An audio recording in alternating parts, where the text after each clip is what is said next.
Yo, what's poppin'? It's your boy Dom. I'm back with another valuable video. Now, in today's video, I will be sharing with you the 8 golden rules to developing a winning trading plan. Okay, these are the 8 rules that I have implemented for myself in my own individual trading journey.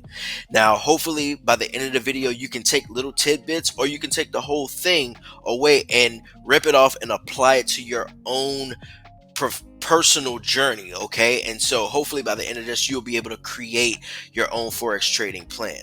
Now, the rule number one is you have to get your mind right. Okay, now you may have heard this in the past about your trading psychology. What is your trading psychology? Okay, so I want to dig a little deeper and tell you that your trading psychology is the key to overcoming fear of loss, FOMO, irrational decisions, erratic behavior, and over leveraging yourself. Okay, there's many stories, probably more than a little, that you find that a lot of new traders, they have an extreme amount of FOMO, and then they also make erratic decisions and they have erratic behavior, and they ultimately blow their accounts over and over and over again. And it's because they don't have that mental toughness and that emotional intelligence to truly keep them even kill. And that's the biggest thing. And you have to know yourself fully. You have to know thyself, your personality and your emotional tendencies, knowing who you are, knowing if I am, a person who has road rage, right? I'm just using this as an example. If I have road rage and I'm on the highway, I'm the guy that, flips you off, cusses you out, because I'm not happy with the situation on the road, right? I'm going to take that same energy into my charts if I don't have it in check. If I don't understand myself to the point where I know that I get a little, I have a little erratic behavior.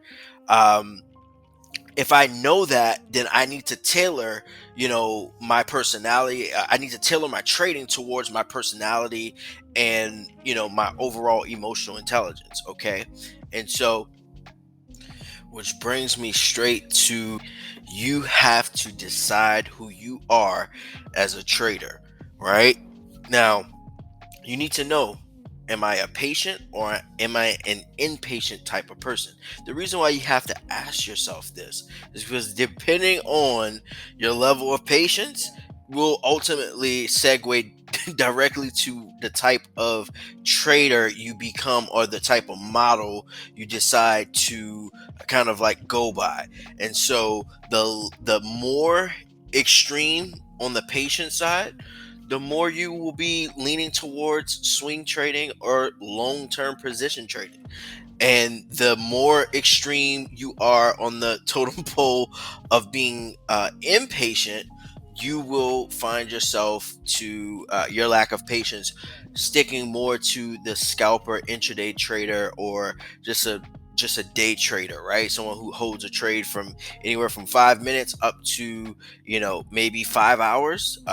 So that's how you decide the type of trader you are, by understanding yourself, which goes back to getting your mind right and knowing thyself. So number three, you're going to want to pick a session based off of your lifestyle. All right, and based off of where you reside in the world. So depending on if you're on the eastern side, the western side of the world, you got to find the time zone that you're in, and based off of your overall lifestyle, like, are you, do you have a family, do you have kids, are you single, are you in school? Depending on where you are and based off of your lifestyle, you need to decide how you're going to find a session within a window where you can pick a time that you could commit to. Okay, and so for myself, like, I'm in America, and I try to catch a little bit of London because I am an early riser, and I'm typically up between 3 to 4 in the morning. So I can catch that London, and then I can get that overlap going into the New York session. So I kind of get the best of both worlds, just by that. But I am an early riser. So if you're not, goes back to having your personality in check. It's if you know that you're not an early riser, or or whatnot, why try to trade that that overlap, right? That pre New York session that I typically tend to trade to. So you may want to fall more into like that New York Open. Okay, and so you just got to factor those type of things. Now, number four, you want to create a money management plan. Okay, based off of your starting equity, you have to decide the amount that you're willing to risk, and you are emotionally comfortable with losing every single time you take a trade. Okay, so you want to choose a plan you can easily be disciplined in into maintaining. Okay, I recommend you judge your experience level and your track record to tell you, more so where you can be, whether should you be a conservative trader or an aggressive trader, right? Or you can be kind of moderately, like kind of like a hybrid. Like sometimes, I'm a little bit more I'm more primarily conservative, but at times I can display aggressiveness in my money management plan. So that's something that you're going to have to come up with based off of your experience level and your track record. Okay, based off of all your back testing, based off all your forward testing, based off of all your demo trading, which we're going to get into a little bit later, but you have to know these things. Number five is going to be choosing your pairs. All right, you want to choose your pairs. You want to know if I'm trading the majors, am I trading the minors, am I trading the cross pairs, the exotic pairs. Make a decision based off of the session you choose, where you can find volatility at the times that you will be trading. So if you know that you're going to be a New York session trader, I'm going to potentially be looking to trade the majors that are paired with the US dollar, right? And vice versa. If I'm looking to trade the London session, right, I will be looking for the pairs that will potentially have more volatility in that particular region. So for the London Open, you'll be looking at the euro, you'll be looking at the pound, especially, just because of the London Open and everything like that. Like, so you'll be wanting to look at that, and then also like the Asian market, or the Asian session. You could be looking to trade yen pairs. So think of it in terms of that. I'll let you divulge into that on your own time, but you want to choose a pair. I recommend sticking to 1 to 2 pairs if you're brand new. I mean, if you're more experienced, you can, obviously add to your repertoire. But if you're brand new to trading, I definitely recommend really one. But you can kind of have, if you're going to have a second pair that you trade, make sure that it's highly correlated with the pair that you currently trade, okay, or that one pair. So make sure both pairs are highly correlated and they are paired with the same benchmark currency. Okay, so if you're going to trade uh, dollar pairs, make sure if you're going to trade AUD USD, make sure to trade a pair that's highly correlated. So another major pair could be JBP USD or Euro USD, right? So look for pairs that are more associated with that one pair, because it'll help when you are doing technical analysis and you're not trying to have like 100 different ideas. So like your one idea on GBP USD most likely possibly will unfold in AUD USD as well, because it's a paired up that benchmark currency, which is the US dollar. So if the dollar is weak and both currencies are strong, you can essentially look to go long on in that particular moment or session or whatever or whatnot.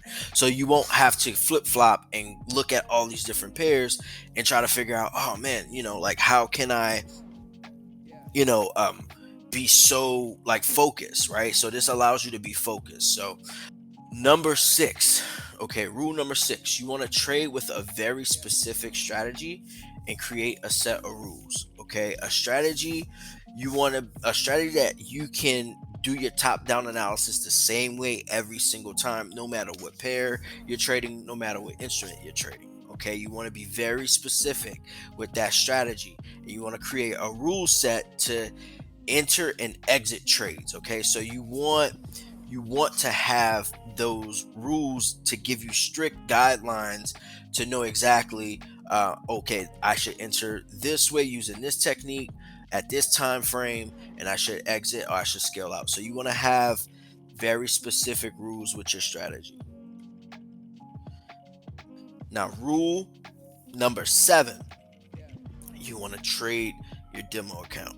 Okay, you want to open and trade a demo account for at bare minimum 6 months. Okay, that now I know a lot of people, myself included, when I first got into trading, I really wanted to, go live, because I'm like, in my head, it's like it doesn't feel real on demo, right? Because I'm not emotionally attached to the dollars.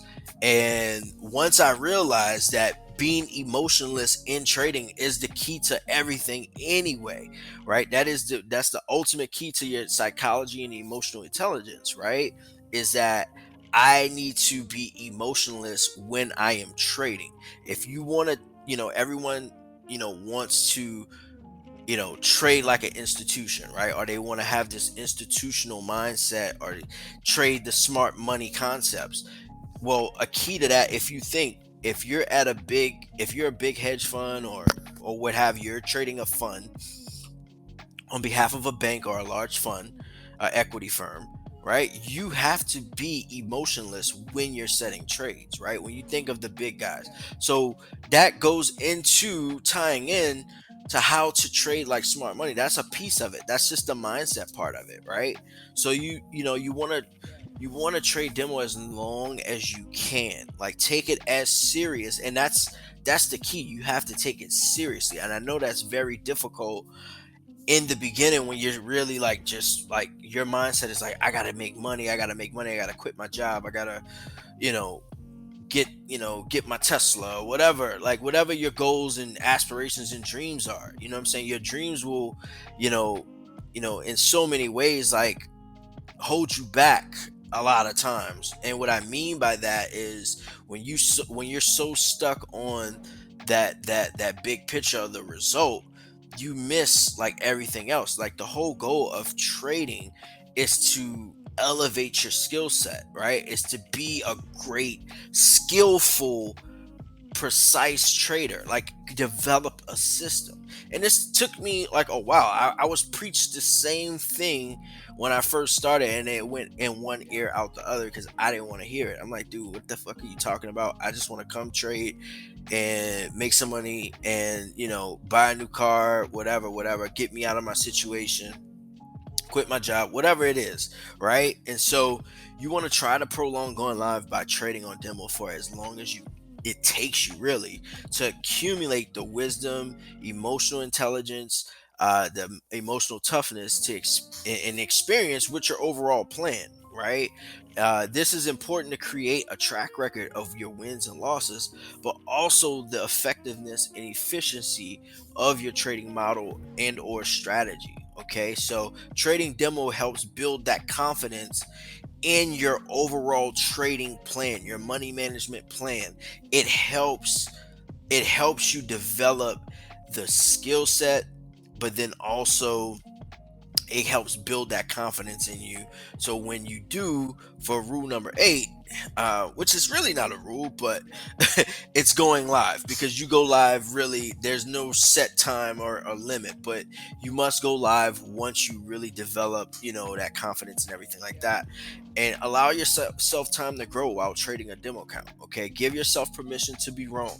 Develop confidence in yourself and your abilities, and a skill set that you've gained over time.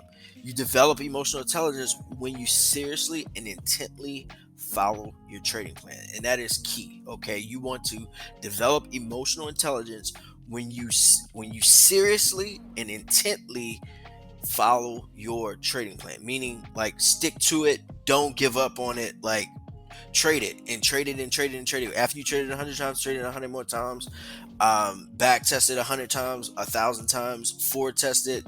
Like, all of this goes into it. And so that's why that chunk of 6 months bare minimum, you're gonna like, I encourage you to trade as much as you can within those 6 months.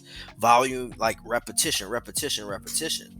Because price is fractal. So what's happening on the, even if you're a day trader or you want to be a long-term position trader, back testing on the lower time frames is going to help you, because price is fractal. Price moves the same way, right? And so, you want to take as many take as many mistakes as you can. Allow yourself to get all of the mistakes out, to get all of the emotional, like, erratic stuff, like, get that out through your demo trading, right?